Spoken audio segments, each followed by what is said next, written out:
그러다 보니까 저는 국제처에서도, 그러니까 교환학생 그 관리처에서도 굉장히 안 좋은 이미지로 찍혔고, 또 이 팀원들한테도 어떻게 보면 배신자, 굉장히 무책임한, 이렇게 뭐 양쪽에 민폐를 끼치게 되는 존재가 된 거예요. 안녕하세요. 저는 싱어송라이터 우아한이라고 합니다. 남미에 갈 기회가 3번이 있었는데, 살면서 첫 번째가 그 대학교 동기가 남미에서 봉사활동을 하고 있는데 저한테 자기가 지금 보고 있는 세상을 보여주고 싶다, 그리고 새로운 세상을 보여주고 싶다라는 그런 전화를 해와서 처음에는 말도 안 된다, 그리고 되게 위험하다는 그런 인식이 있었기 때문에 좀 거절을 했었는데, 끈질긴 설득 끝에 제가 이제 남미를 여행하러 한 2주 정도를 다녀왔어요. 3주, 거의 3주 동안 다녀왔는데, 이제 거기에서 그 길거리 아이들이라는 이제 부모님의 보호를 받지 못하는 시설에서 지내고 있는 그 아이들을 보면서 너무 웃음이 많고, 뭔가 이렇게 나한테 폭력적이거나 아니면 뭔가 물건을 훔치거나 막 그런 이미지가 굉장히 강했거든요, 길거리 아이들이라고 하면. 근데 그 친구들은 너무 인사도 잘해주고 저한테 이제 안나 안나 하면서 이렇게 와서 포옹해주고, 너무 귀여운 아이들이랑 같이 시간을 조금 보내다 보니까 이 아이들을 위한, 그리고 내 재능을 활용한 뭔가 사회 프로젝트를 하고 싶다라는 이야기를 여행에서 이제 그 친구랑 하게 된 거예요. 그래서 두 번째로 기획한 게 그 사회공헌 프로젝트, 남미 4개국을 돌면서 버스킹하면서 모금을 통해서 그 길거리 아이들의 인식도 개선하고 그 아이들에게 그 모금한 금액을 기부하고, 약간 이런 프로젝트를 기획을 해서 이제 다녀오게 됐거든요. 그래서 그때 크라우드 펀딩을 실행을 했었는데, 사실 좀 생소한 프로젝트기도 하고, 또 제 원래 응원해주시던 팬분들이 내가 지금 이거 하는 거를 응원을 해주실까? 도움을 주실까? 라고 이렇게 불안도 많았었고, 그랬는데 결국에는 이제 비행기 값 정도가 모이게 된 거예요, 그 크라우드 펀딩을 하면서.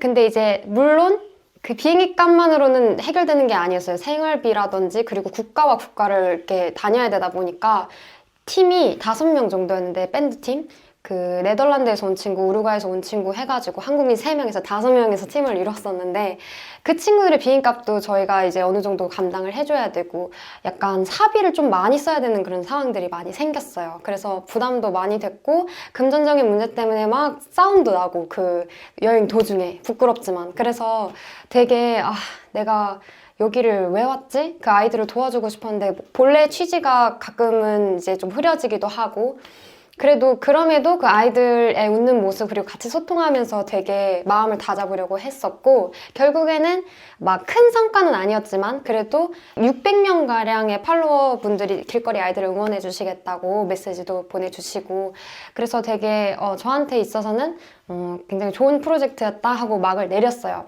그리고 이제 제 원래 꿈이었던 일본에서의 데뷔라는 꿈을 이루기 위해서 교환학생을 가게 된 거예요, 일본으로. 그랬는데 대학생 그 동기가 또 연락이 왔어요.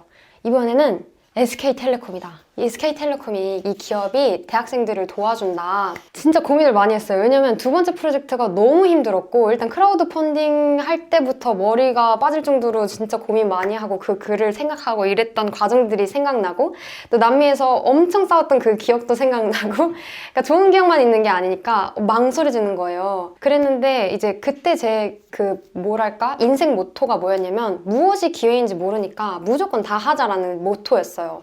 그래서 이걸 놓치면 나 후회할까? 라는 생각을 이렇게 하면서 일기장에 막 이렇게 생각을 정리하고 막 그랬었거든요. 그랬는데 그냥, 그래, 내가 혼자서는 남미 프로젝트를 할 수가 없고, 이 친구 이끌어주는 어떤 존재가 있어야 내가 약간 움직이는 사람이니까 한번 기대서 가보자 라고 약간 좀 섣부른 판단을 한 거죠.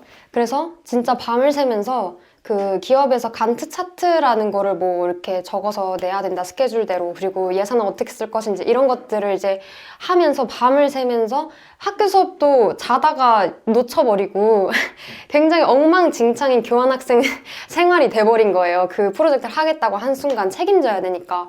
그러니까 막 후회가 되기 시작하는 거예요. 그러다가 이제 국제처 원장님도 제가 이 남미 프로젝트 때문에 학교 다니는 중간에 좀 다녀와야 될 수도 있다, 남미에. 그렇게 이제 얘기를 했는데 저를 부르신 거예요. 그래가지고 그분이 외국인이셨어요. 그래서 영어로 이제 설명을 드렸어야 했는데 막 사우스 아메리카 하면서 제가 막 안 되는 영어로 막 설명을 드렸더니 이제 생각을 좀 해보겠대요. 그랬는데 저한테 또 하나의 기회가 찾아왔어요. 그게 바로 뉴욕에서 그 행사가 있는데 그때 게스트 가수로 와주실 수 없냐라는, 항상 기회는 뭔가 이렇게 딱 제가 할 일이 많을 때 오더라고요. 근데 난 너무 하고 싶은 거예요, 그것도. 그래서 또 국제차에 얘기를 했죠. 어떻게 보면 진짜 말도 안 되는 요청을 한 거죠. 교환학생도 어떻게 보면 경쟁률을 뚫고 온 친구들이 온 건데, 절실한 친구들이 온 건데, 제가 거기다가 중간에 학교 생활 충실하지 않고 계속 어디 갔다 오면 안 되냐, 어디 갔다 오냐, 이렇게 되니까 화가 나셨는지 모르겠지만 저를 다시 호출하셨어요. 그래가지고 이제 갔더니 너 여기 왜 왔냐라고 얘기하시는 거예요, 영어로. 그리고 옆에 일본 선생님도 계셨는데 도와주려고. 그때 이제 머리를 딱 맞으면서, 아, 그러게, 나 진짜 내 꿈을 위해서 왔지. 내가 여기 온 이유는 일본에서 데뷔하기 위해서이고, 또 교환학생 통해서 젊은 친구들이랑 소통도 하고 새로운 일본 친구들을 사귀기 위함이었지. 약간 좀 정신이 들더라고요. 근데 이제 이미 일은 벌어졌잖아요. 제발 안 되라 했는데 돼버린 거예요. 그 SK 기업에서 선정 되셨습니다. 와, 축하합니다 하고 저희가 또 팀을 구성을 했었어가지고, 어떡하지? 출국 불허가 떨어졌는데? 나는 국제처님한테 이제 설득을 하려고 했는데 결국 혼나고 불허가 떨어졌잖아요. 그래서 대학생 그 동기한테 전화를 했어요. 진짜 미안한데 내가 열심히 설득해보려고 했는데 안 됐다 이랬더니, 그게 이제 선발 취소가 될 수 있는 상황이었어요. 제가 처음에 이런 역할을 하겠다라고 이제 지원을 했기 때문에 그게 틀어져 버렸잖아요. 그러다 보니까 저는 국제처에서도, 그러니까 교환학생 그 관리처에서도 굉장히 안 좋은 이미지로 찍혔고, 또 이 팀원들한테도 어떻게 보면 배신자, 굉장히 무책임한, 이렇게 뭐 양쪽에 민폐를 끼치게 되는 존재가 된 거예요. 그래서 그게 거의 제 인생에서 두 번째 정도로 힘든 시기였던 것 같아요. 뭔가 나는 왜 이렇게 되는 일이 없고, 뭔가 두세 마리 토끼, 네 마리 토끼 다 잡으려다가 다 놓치게 되는 그런 상황이 온 거죠.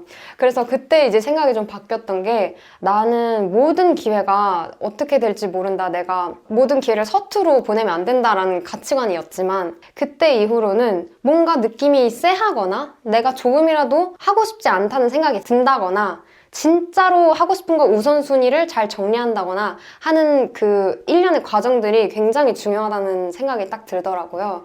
그래서 나중에는 그냥 진짜 어떤 기회가 왔을 때 이거 내가 진짜 하고 싶은 거야? 하고 저 스스로한테 좀 많이 물어보는 시간을 충분히 갖고 나서 결정을 하게 됐고, 물론 지금도 아직도 서툴러요. 되게 일을 벌리는 걸 원래 좋아하는 스타일이어서 지금도 그 하나하나 그 벌려놓은 일들을 처리하는데 힘들지만, 그때처럼 크게 사람들한테 민폐를 끼치거나 그런 것들이 없도록 저의 행동들을 바꿔나가려고 노력을 하고 있고, 그래서 제가 이제 그런 경험들을 통해서 말씀드리고 싶은 것은, 뭔가 기회가 왔을 때 모든 것이 기회일 수는 없어요. 진짜 좋은 기회일 수도 없고, 게다가 그게 인간관계가 항상 얽혀있을 수밖에 없잖아요, 기회라는 게.